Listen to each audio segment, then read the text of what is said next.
Welcome back to my channel. This is Anjolie with the Crafty Eclectic. Today we're going to talk about the hygienic diet and 6 reasons why you should not attempt it unless you can handle these 6 things.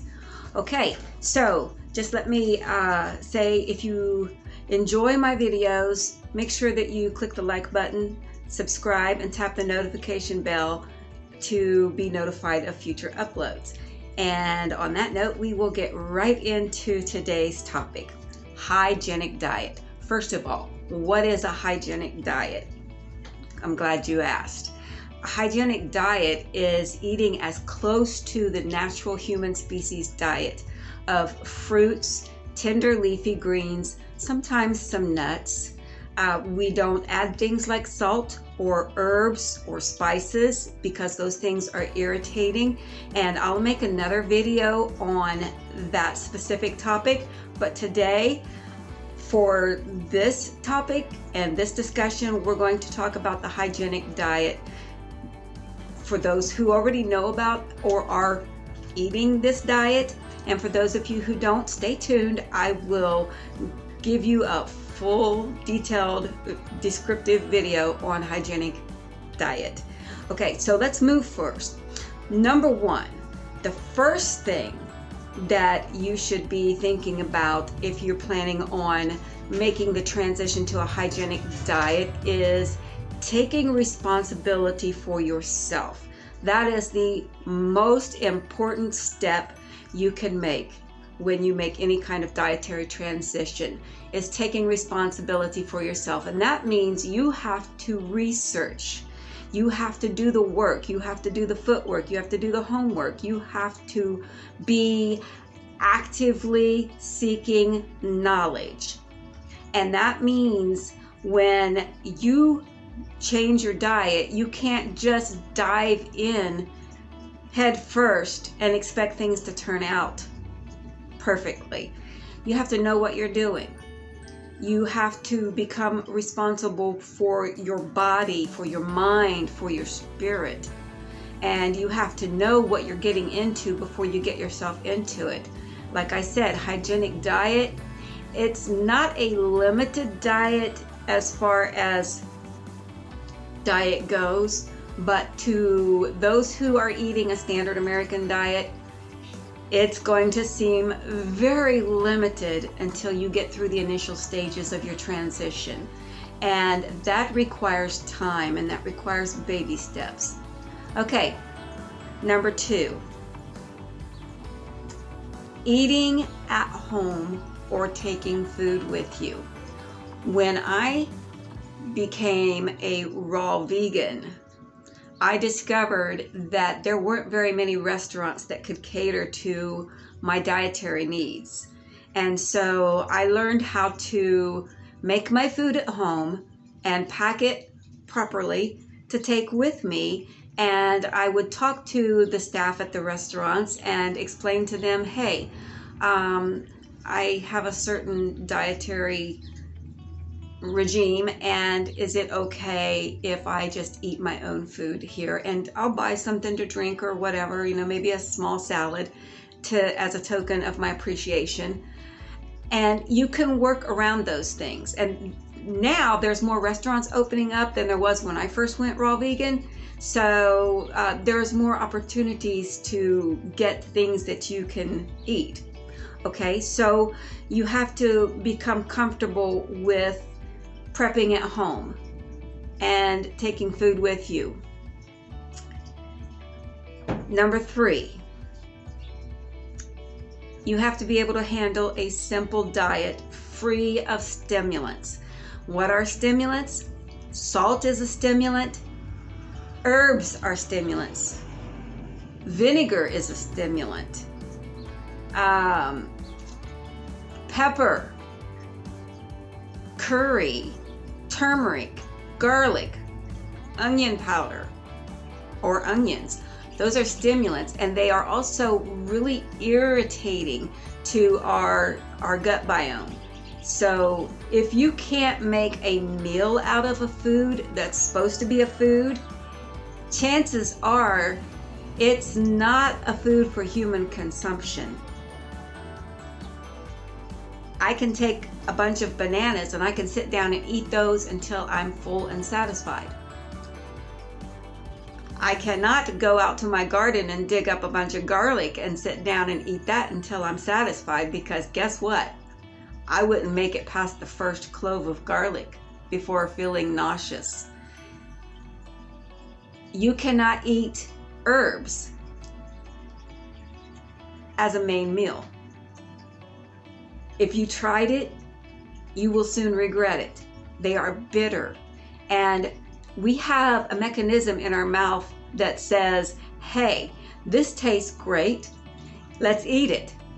And then there's also this other little mechanism that says, oh no, that tastes very bitter, very nasty. Let's don't eat that. It's poison. It's toxic. Get the picture?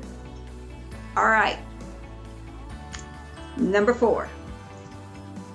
You must be able to handle explaining yourself at first. Now, I don't have to explain myself anymore. I've been doing this long enough to just say, hey, okay, this is what I eat. And really, I don't even have to say that. I just take my food and I eat it. And if anyone asks, I'll just say, this is what I enjoy. This is what makes me feel great. And if they proceed to ask more questions, then that opens the door for me to share my journey and my experience with them, in the hopes of planting a seed that they will start researching what I'm eating and find out, hey, you know what, this food allows my body to heal and it gives me energy. Because I see where Anjolie is and I see where she was a long time ago. And wow, I like the changes in her. And she didn't try to push this on me. So this person is thinking, hey, now I'm curious. So sometimes less is more. The less you say about something, the more curious people become about it.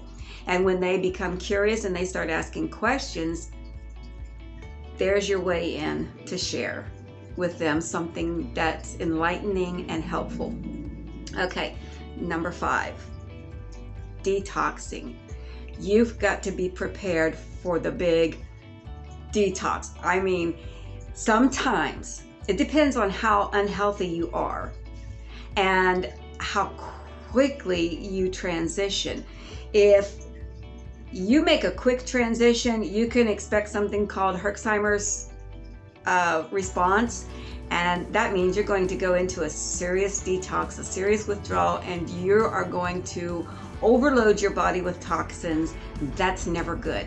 So you want to start out slow, just like a little baby. A baby, they roll over before they learn how to stand on their knees and hands and crawl. And then they learn how to crawl before they be able to stand up and walk.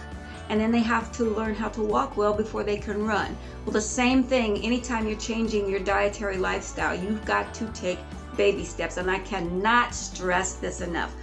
Baby steps. Really little baby steps. When you're detoxing, when you change your diet, you're taking years of built up toxins and you're flushing them out. And sometimes they'll come out through your skin. Sometimes they'll come out through your bowel movements. They'll come out through your kidneys, through your urine. They may come out as acne. They may come out as rashes like eczema and psoriasis and boils. And you might get diarrhea. You might get constipated. Your urine may go through changes, different smells sometimes. Have you ever eaten asparagus and then noticed that your urine smelled really funny and really like almost metallic after eating it? Okay, well, when you're detoxing, you can expect, you can expect some changes in your elimination habits. So when you detox, if you're detoxing too hard, then that means you're going too fast and you need to slow down. So I always advise people to start with one meal a day and start with breakfast. If you're going to transition to a raw, vegan, fruitarian, hygienic lifestyle, you want to start out with one meal, breakfast. Have a juicy, watery fruit for breakfast, and one fruit only, one type of fruit. And eat that until you're full. This is called a mono meal. I discussed that in my last video, and I'll link that over here somewhere. I think up there. I'll put a card up here to link that video where I talked about mono meals. So check that out. So you want to eat that one type of fruit for breakfast only for a week, or even 2 weeks if you need longer. Go at your own pace. Always trust your own body, okay? Never trust anybody else's body. It's your body. Their body is not going through the same thing your body is. You are unique. You are designed uniquely, beautiful, and perfect, even in your imperfections. So listen to your own body. It will lead you properly. And then from there, you can move up to a second meal a day. And we'll go to lunch, and we'll have an all-fruit lunch. Like say, for instance, you get a watermelon. It's summertime and you get a watermelon, a big watermelon. You eat that until you're full. You put the rest in the fridge for the next day, and you eat some more the next day. And you eat that until it's gone, and that's okay. And then so when you get through that first week or so, then you move up to your lunch and say you want to have bananas, something a little heavier. And so you'll eat a bunch of bananas until you're satisfied. And then you keep doing that, and every other week you can add another meal or a snack until you finally get to your evening meal. And we're going to make a video on that, and I'm going to cut that off there because it's too much to go into for this video. So, detoxing. Be prepared to detox. And finally, number 6, and the last one on this list, is saying bye-bye to your former life. Life as you know it will cease to exist. Why? Let me explain in terms of my journey. When I went raw vegan, all of the rest of my friends and family were still eating meat and potatoes and fast food and junk food and chips and dips and cookies. And well, when I went raw vegan, I didn't only go raw vegan, I cut out all the processed foods. And there's a difference. Some people say, well, raw vegan doesn't work if you're eating, or veganism doesn't work. I went vegan, and I started out eating cooked food as a vegan, but I got rid of the processed food. I want to make that clear. And so while my friends and family were still eating cooked food, I was still eating cooked food. I was also eating raw. I was like almost high raw at this point because I ate a lot of fruits and salads, and then I had cooked food in the evenings and afternoons and the evenings. And so I didn't buy the prepackaged veggie burgers or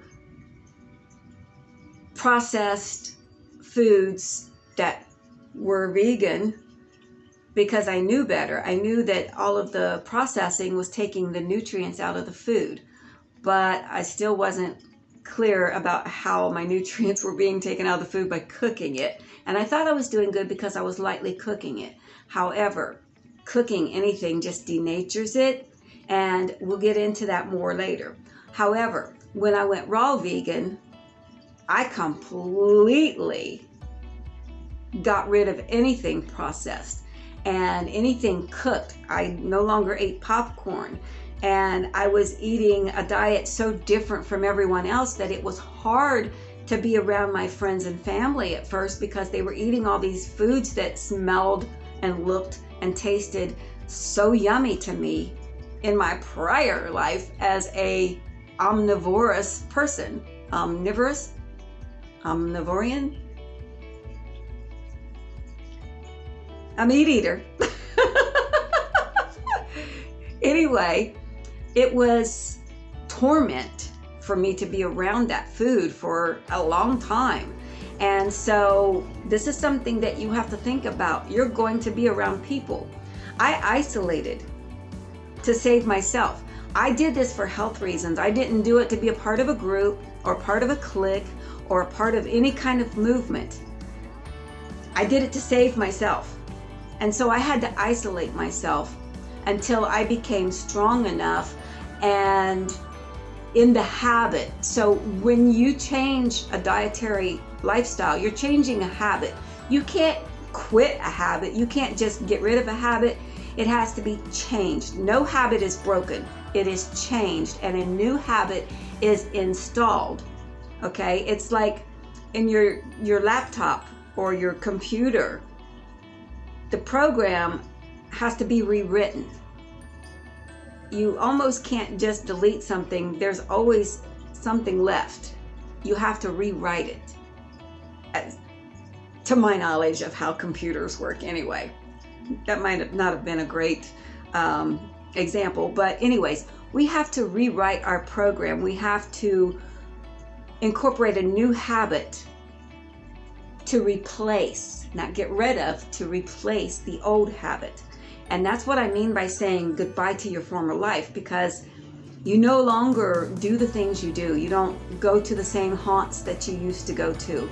You don't go out to parties anymore unless you take something with you and you're strong enough to resist the temptation to dabble into the foods that made you sick in the first place.